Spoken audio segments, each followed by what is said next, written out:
Good morning, Calvary Church, and welcome to everyone who's joining us via technology, whether it's by computer or cell phone or television. Welcome. Welcome here. I have a question for this morning. Have you ever dreamed about doing something significant in your life or with your life? I have. I remember way back as a kid that playing with the neighborhood kids, we like to play the main characters, the heroes from the TV shows. And I was always the lead female villain. Not because I wanted to be a villain, but because all of the strong female lead characters, when I was a kid, they were all male, right? And so the only strong women generally were villains. Like I'm thinking about Batman. We used to play Batman. Catwoman. That was me. And so inevitably I lost to the good guys. They always won. Seriously though, when I was a teenager, I thought about different things that I would like to do that would make an impact on the world. One of the things that I wanted to do was, or thought about, was becoming a counselor and change the world through helping people. When I was in high school, I took physics as one of the courses. I really enjoyed it. And so then I started dreaming about, well, maybe I want to go to NASA and work as a physicist there, a scientist. I did not want to go in space, but I did like doing the scientific stuff behind the scenes. And I really loved studying how light works, how light works and how it operates, how it moves, and what it really is. So that kind of stuff. And anyway, that's a whole other story. But another thing that probably was slightly more, I'm going to say realistic, was that I wanted to become a speech therapist. At that time, the studies were offered in North Dakota, I think it was, Minnesota or North Dakota. And there really was no money in our home to be able to send me to do that for that many years. So that wasn't something I got to do either. But kids are great dreamers, right? They want to become the next great sports hero or the next great rock and roll star or an actress or an astronaut, or they want to develop that next great app for your phone that's going to change the world, or the best video game ever, or cure cancer, or become the president of the United States, say, or the next Mother Teresa or Billy Graham. But often we find that life has a way of knocking some of those childhood dreams out of us, right? But once we're born again, God has a way of igniting new dreams, and sometimes he reignites old ones in our hearts that may have sat dormant for years. And Calvary Church has a dream. We have, but before I tell you, we have a few different kids and youth programs here at Calvary Church. We have one after school on Wednesdays called Kids Jam. Jam stands for Jesus and Me. Last year, we had more than 60 kids come and take part in Kids Jam. Thankfully, they didn't all come at the same time because there really is no room to house them here. We've been hanging them from the rafters. We just can't fit them into our space. Our youth group gets together every week to hang out, to learn about God, Jesus, the Bible, to have fun, to eat, to play a few games and other activities. And we've played all kinds of games involving balls at youth, so you may or may not know this. Wayne certainly does. So when there's balls flying around in the room, things like flakes of stucco come off the walls and light fixtures come a little detached and the fans start to wobble, and Wayne very kindly and very sweetly gets out the ladder and puts these things back where they're supposed to be. It's just not really a safe place to have games for youth people that involve balls. It's dangerous, in fact. So we have a vision here at Calvary Church to expand what we do. The kids ministry is growing. The youth ministry, we would love to have a safe place for teens to drop in, to hang out, to play games, sports involving balls in a godly environment, but we just don't have the space. So we envision a multi-use space primarily for activities for young people from our community, and a space maybe that we could rent out to other groups that may want to use it for their functions. One of the things that I tried to do over the years is to use the gymnasium at the schools, but of course, and rightfully so, the precedence goes to the kids' activities at the schools for their sports things. And they also couldn't guarantee that they wouldn't cancel at the last minute if some sports event came up, and so on. So there really aren't a lot of options in our community to be able to host the kind of things that we'd love to do with our teens. And one of the things that we notice with our kids and our teens is that they come from all kinds of family backgrounds, and generally speaking, they tend to be, happy, fun-loving kids. But we know that there's things that happen these days, that there's stress and various things that occur in family lives, and these kids are carrying that around with them. So we have a dream of being a place that can bring healing to kids and their families, and to help accomplish that dream, we need space that we don't currently have. Nehemiah was a man in the Bible who had a really big, really expensive dream. He lived about 2,500 years ago. He faced huge opposition, but in the end, he was successful and he completed his dream. So today we're going to find out highlights from the story about Nehemiah's building project, what he did, and we're going to see what we can learn from this story. There's things that we can apply to what we are endeavoring to go ahead and do at Calvary Church here in terms of building an addition. But there's also things that anyone who carries a big God-sized dream inside of them can learn from Nehemiah and what he's left in his book for us to learn from. So my title today is What to Expect When You Have a Dream. What to expect when you have a dream.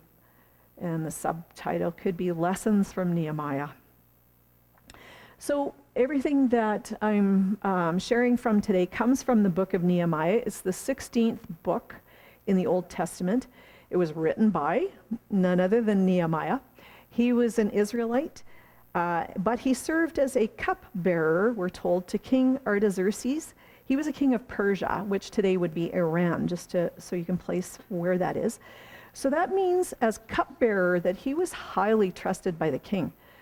He was close to the king. He tasted everything, every glass of wine that went into the king's mouth. Nehemiah tasted it first. So I'm pretty sure that he would have made sure that all of the wine and all of the things that the king was about to drink would be secure.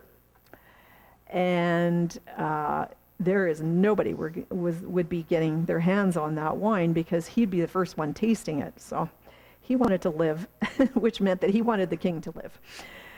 So anyway, it means that Nehemiah was highly trusted by the king, and the king's very life depended on Nehemiah. So how did a Jewish man become a leader in the nation of Persia? So let's do just a quick backstory so that we know a little bit of the history of how this could come about. We find in the Bible that the kingdom of Judah was destroyed about the year 587 or 586 BC by King Nebuchadnezzar. He was from Babylon. The nation of Israel, of Judah, lost their independence. They lost their royalty, their monarchy. They lost their holy city, Jerusalem. The temple was destroyed. That was the first temple that had been built by Solomon. The temple was destroyed. The city was almost leveled. The walls were torn down by Nebuchadnezzar. And many of the people were taken off and exiled to Babylon. 25 years later, not 25 years later, but 25 years after Nebuchadnezzar died, Cyrus the Great was the king of Persia, and he came and he conquered Babylon and he absorbed it into his kingdom. Cyrus had one of the largest kingdoms in biblical history, one of the largest. But interesting thing about King Cyrus was that he respected the customs and the religions of the lands that he conquered, which explains how a practicing Jew would one day become a respected member of his great-grandson's court. Cyrus's great-grandson. So Nehemiah was a descendant of the Jewish exiles. He became a greatly trusted cupbearer to King Artaxerxes of Persia, and he had a dream. So let's start with an overview of what Nehemiah records in his book. If you have a Bible, you can probably be kind of flipping through as I go here. Not a lot of quotes, and I want to summarize what is happening. But I had the Bible that I use, I was just sitting over there, is a New International Version, and it has titles for most of the chapters and even some of the sections within the chapters, which were really some of the inspiration in the first place for some of the points that I drew. So I just found it quite helpful. But anyway, chapter 1. What happens in chapter 1? Nehemiah discovers that the wall around the holy city of Jerusalem is in a sorry state. Nebuchadnezzar had torn them down, like I said, when he had attacked, and then they had fallen into further disrepair. With rain, they would be washed out, and so on and so on. And so all the terraces were starting to slide in the city, and so on. Anyway, having no wall meant that the city was open to further potential attacks from their enemies. So now we're in the year 444 BC. And I want to introduce another character. Ezra was a scribe and a priest. He's the book just before Nehemiah. He had come back to Jerusalem 14 years earlier with instructions to rebuild the temple. So they had rebuilt the temple that Nebuchadnezzar had also destroyed, and exiles had started to come back. Chapter 2. King Artaxerxes finds out why Nehemiah is so upset, and he gives him permission to go and rebuild the wall. At that time, Nehemiah is also appointed the governor of Judah. He doesn't mention that right there. He seems to be quite humble. I mean, it sounds quite humble being the cupbearer. Yeah, I carry the cup. But he actually was appointed governor, so that was high honor indeed. The king also gives Nehemiah letters that gives him safe passage through other people's territory, as he travels, other governors' territories. And he also gives him a letter addressed to the keeper of the king's forest for timber to make beams that goes into certain part of the construction. And after Nehemiah is in Jerusalem for 3 days, he hasn't told anyone why he's there specifically. He secretly goes out at night and takes a ride, riding on the wall where he could and inspecting the state of the wall, and finds that much of Jerusalem really is in ruins. Then, armed with this information, Nehemiah begins to share the problem and the vision for rebuilding the wall. Immediately, the governor of Samaria, an official from Ammon, and an Arab man who owned highly lucrative spice trade route through the area, they all started to feel threatened. So what did they do? They started mocking and ridiculing Nehemiah and the other leadership about their plans.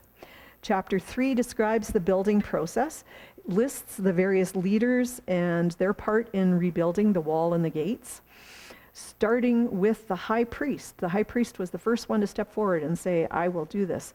He started in the northeast corner from our perspective, just over there. About 40 key men are named as participants in the reconstruction of about 45 sections of the wall and the gates. Leaders also, we find, come from neighboring towns to take part. Nehemiah tells us in amongst the story about 2 outstanding sets of people. In chapter 3, verse 12, he tells about the ruler of a half district of Jerusalem who repairs a section, and says that even his daughters chipped in and helped. And those are the only women I recall seeing mentioned in the story. In contrast to their enthusiasm, Nehemiah writes in 3:5 about the nobles of Tekoa, who absolutely refused to do any manual labor.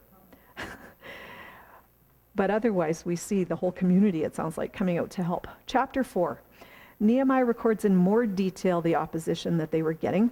So Sanballat is the name of the Samaritan. He's super angry. He starts ridiculing the Jews in front of his friends, the Ammonite, the Arabs, and so on. Some others joined forces with them and plotted to come and fight against Jerusalem and stir up trouble against it. Nehemiah was then forced to station people behind all the lowest points in the wall, any of the vulnerable areas, the most exposed points. He put guards. And they were stationed beside the family. They were given swords, spears, and bows, it says. And then Nehemiah gave everyone a pep talk. We'll look at a few of these things more in a bit. So it says also that Nehemiah, his brothers, his men, and the guards took time off to change, didn't even take time off to change their clothes. They stayed in place with their weapons, even when they went for a drink of water. Chapter 5 talks about how Nehemiah helps the poor. There's widespread famine at this point. People are having to mortgage what they have to buy food. They have to borrow money to pay taxes to the king. And some are even selling their children to those who are holding the mortgages on their property because they can't pay. These are people who've been enslaved for whatever it turned out to be, 150 years or something, who were feeling forced to sell their own children unwillingly into slavery. And most of what was happening was usury. It was Jews who were charging exorbitant rates of interest to lend money to their countrymen. Nehemiah got really mad here, and he lectured them, the usurers, and who then committed to changing their ways. And we find out also in this chapter that as their governor, Nehemiah was due, it was his right to be given food and tax money and so on. Earlier governors and their minions had placed a really heavy tax burden on the people, but Nehemiah refused to do the same. Instead, he says he devoted himself and his men to work on the wall. Nehemiah's social responsibility as governor was to feed and entertain, and it says he fed about 150 Jews and officials, plus all the people who came from other countries, nearby countries, and he paid all of that out of his own resources. He was an honorable man. Chapter 6 describes the ongoing opposition from those three major parties I mentioned before. 5 times they sent messengers. Finally, Nehemiah got ticked, and because they were including lies in their messages, trying to goad him into coming, and so they could hurt him. And finally, he had enough. He responded back, telling them, nothing like what you are saying is happening. You're just making it up out of your head. Ooh. Another time in this chapter, a so-called prophet tried to persuade Nehemiah to go into the temple, to close the doors and hide out there because everyone was afraid at that point. Nehemiah, first of all, refused to run away and hide. Second of all, he was not a religious leader. He was not allowed in the temple, and he knew that, and he refused to succumb to this temptation. And in chapter 6, we find out the wall is declared complete. So in chapter 7, Nehemiah starts to appoint people into traditional positions like gatekeepers and guards. The Levites were located and restored to their religious duties. Temple singers were put in place.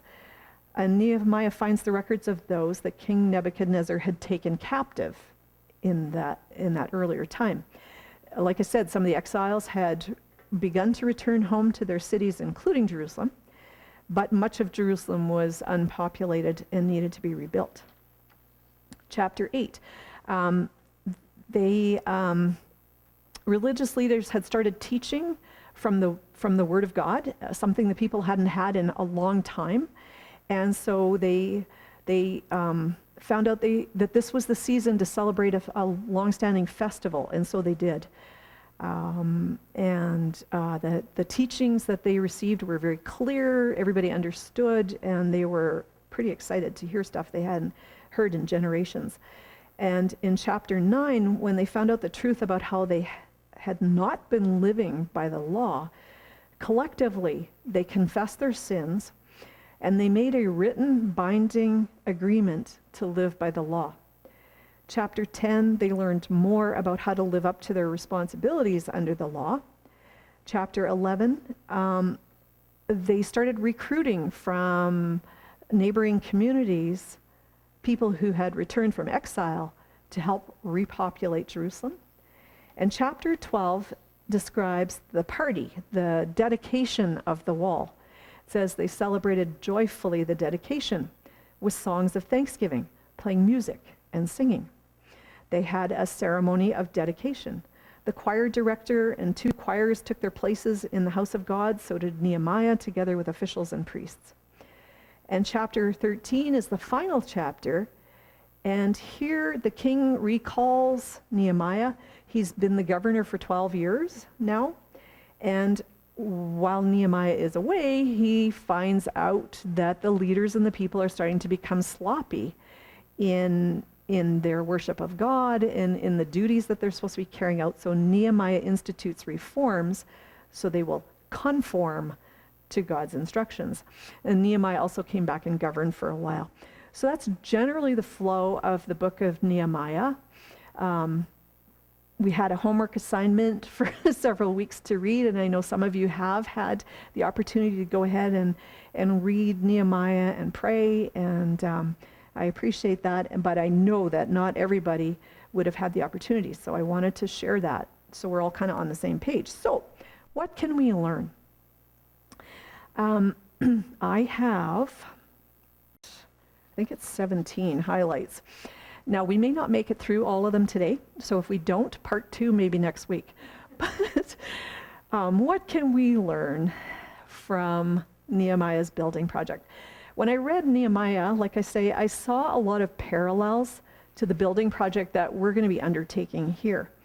And so I think there's a lot of things that we can learn and apply, things that we need to be on our guard for, just to kind of watch out for, and things that anybody really with a dream can learn from. Same things apply to all of us, I believe.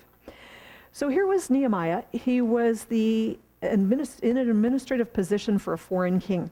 Highly trusted, like I said. He was really organized. He kept good records, and the whole book of Nehemiah is the record of this building project. It's the record of the birth of his dream and the building of the wall around Jerusalem. In it, we find out that Nehemiah was a man of integrity. He was a man of courage. He was a man of deep convictions.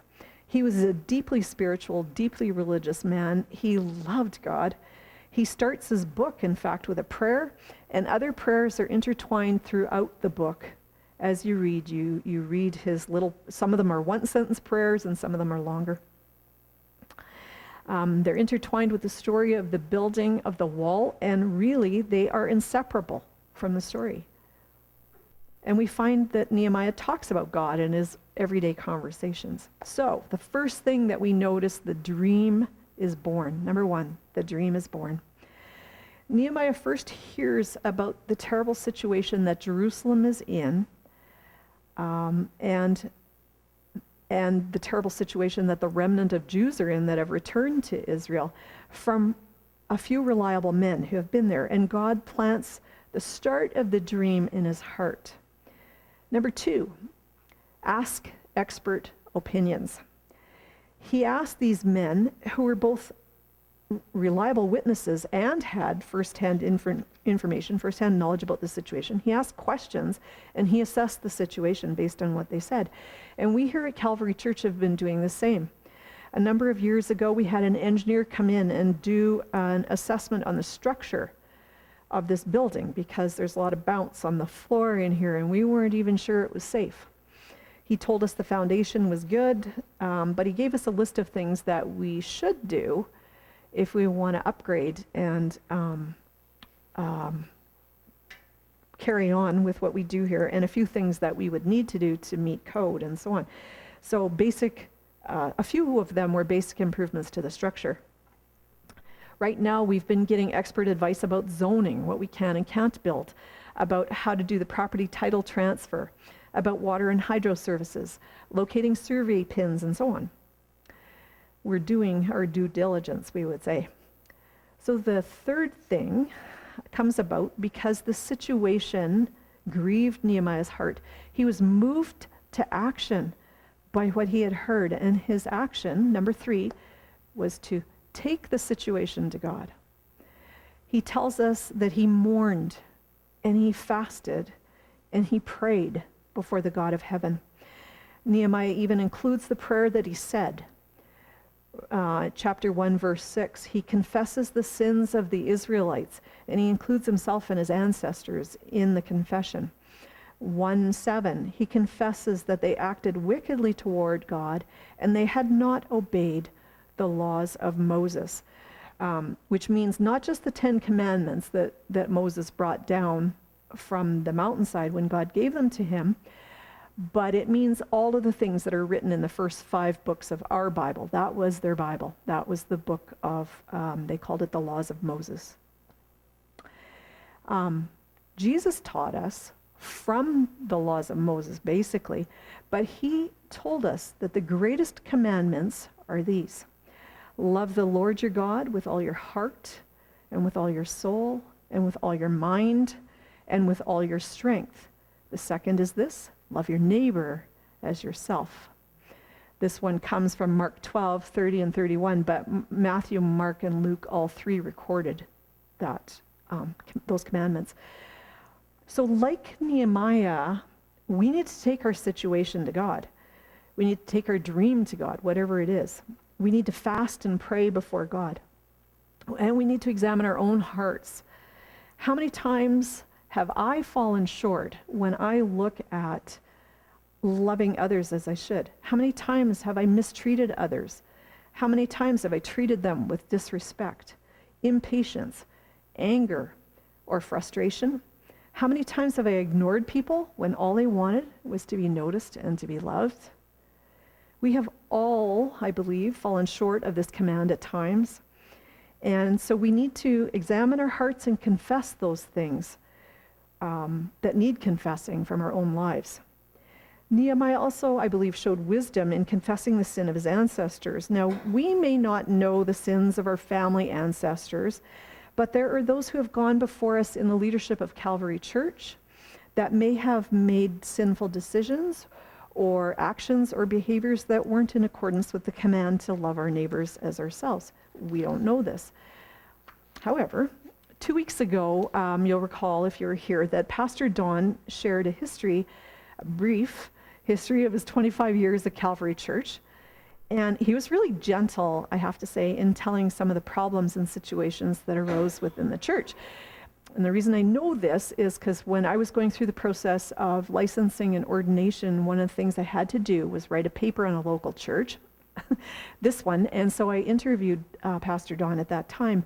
So I know some of the situations behind what he was talking about in a very pleasant way. But there were rebellions against his leadership on more than one occasion, and that was by leaders within the church. Sometimes it was congregation. Leaders stopped tithing at another time so that they could say there was no money to pay his salary, trying to force him to leave. And I'm not judging him, and I'm asking them, and I'm asking you not to judge them either, because they did what they did. We are all answerable before God, and it's his job, God's job, not mine, not ours. But there could have been unloving moments and thoughts in the hearts of those who led this congregation in the past. And God knows about those things. And we need to go into our building project with clean hearts and minds before God.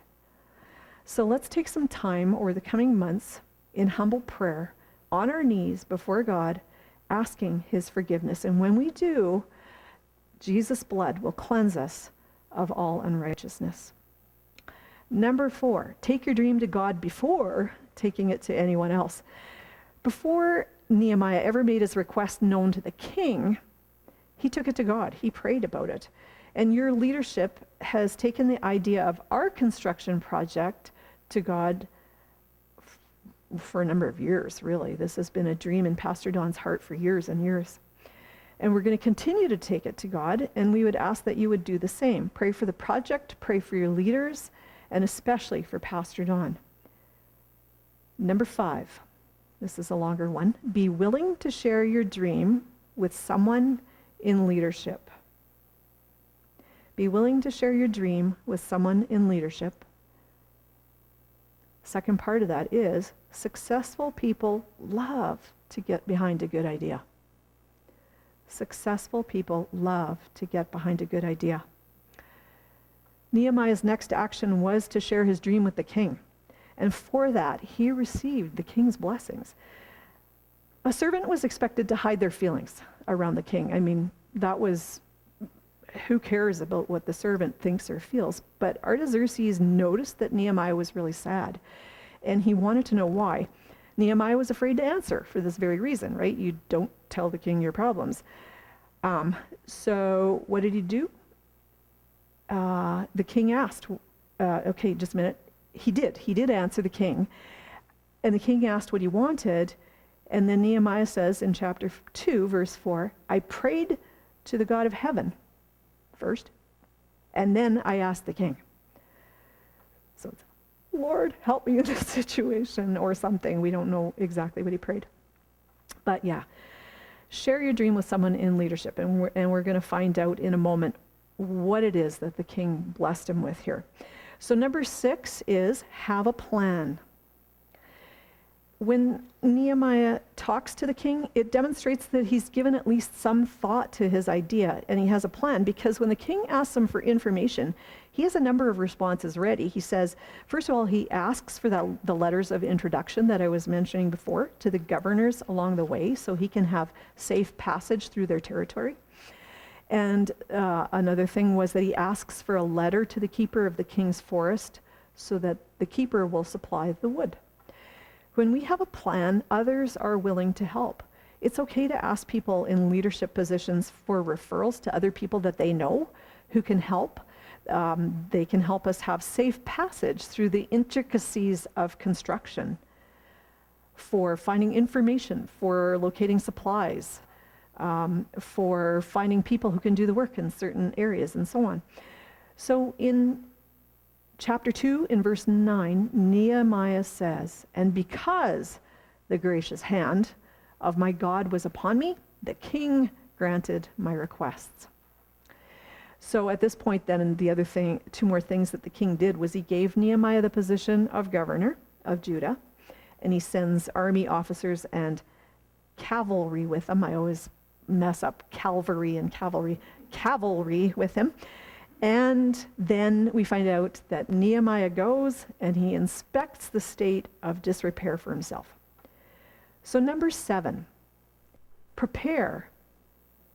Then share the problem and vision or solution with people of influence.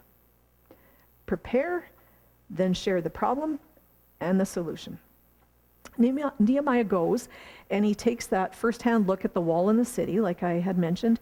Then, when he is completely armed with information, Nehemiah first shares what the problem is, and then he shares the solution, the vision with the leaders of and the community. Just a quick story. When we first came to Calvary Church, that was 10 years ago, a lot of things around here had fallen into a state of disrepair and just general untidiness. And the trouble is, when you're around things for a long time, you don't notice how little things start to, degrade and so on. So the people there didn't necessarily notice all the things that needed fixing. But Nehemiah brought fresh eyes to the situation to be able to identify the problem and the solution. So over the years since we've been here, and this isn't because of us, but we've been here to be able to help, we've gradually been cleaning up the property, both inside and outside, doing lots of repairs, but we've come to the place where some things can't be repaired. Like on the outside of our windows, for example, on the east side of the building are these wooden frames that are so rotted, you'll see some of the panes of glass are starting to slip out of place. They're falling out. So then there are the things that you can't, so we've been fixing up things, I wanted to say, but then there are the things that we can't effectively change to accomplish our dreams, our ministries to young people. We have a collection of smaller rooms, and it's really hard to do big things in this rabbit warren of little rooms. And to be able to open things up with so many supporting walls is a huge undertaking, and it wouldn't be all that terribly effective with an L-shaped space and just on and on. There's some things you just can't change, right, with an old building. So I was talking about our dream earlier, and we dream of being a place that can help bring healing to kids and their families. And to help accomplish that dream, we need space that we don't currently have, and we are slowly beginning to unfold our dream to the community as we have information. Number 8, when you have a dream, expect criticism and opposition. Almost immediately after sharing the vision to repair the wall, the critics started coming out of the woodwork for Nehemiah. Those 3 political and economic rivals that I was mentioning earlier started to get jealous. They started to get angry. So they started criticizing everything from the Jews' ability to get the job done, to the quality of their construction, it's all going to fall apart, to making false accusations.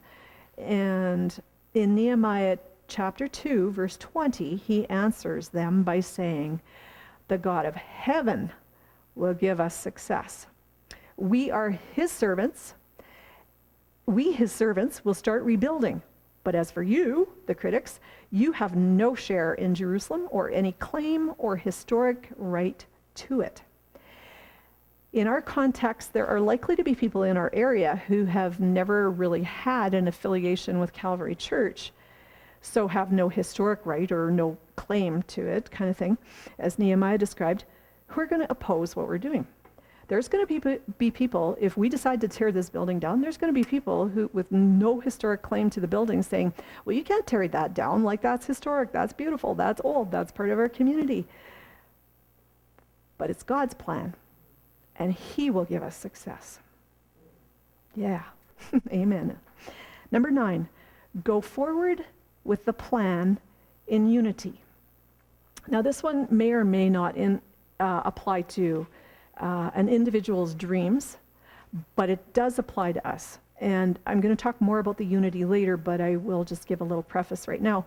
In chapter 3, when Nehemiah describes all the different people and the different families that took part in the construction of the walls and the gates, it's clear that much of the community was pretty well unified in support of the project. We are a small congregation with a God-sized dream. It's going to take unity of purpose to accomplish what God is setting before us. So we'll come back to unity a bit later.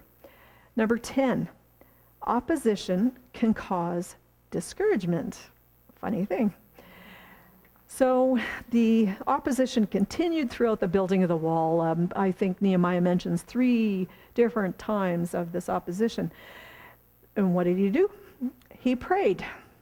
Every time he prayed. Chapter 4, verse 4, "Hear us, our God, our God, for we are despised." As the work continued, the opposition got stronger. Nehemiah prayed and he posted guards. Nehemiah set up armed guards, in fact, from their own community. But the workers were getting tired and they started seeing obstacles. There's too much rubble to do the work, and they were afraid. So Nehemiah stood before everyone and encouraged them. He recast the vision. In chapter 4, verse 14, he says this, "After I looked things over, I stood up and said to the nobles, the officials, and the rest of the people, don't be afraid of them. Remember the Lord who is great and awesome. Remember the Lord who is great and awesome, and fight for your brothers, your sons, and your daughters, your wives, and your homes." So the purpose of the wall was for the protection of the city. The wall will be to protect your families, but he's also giving them permission to fight for their families. And the people worked with more passion. They really caught the vision. So the leader's job, and there's just so much in here in the whole book of Nehemiah that I'm not going to tell you about that I could have talked about. There's all of the stuff around the role of the leaders. There's all the stuff around vision. There's all the stuff around the how-to.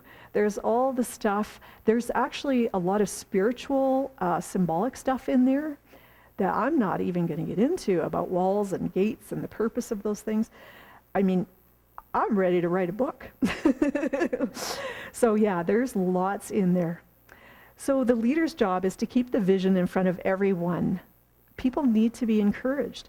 The vision gives courage, and it renews our strength and enthusiasm for the task.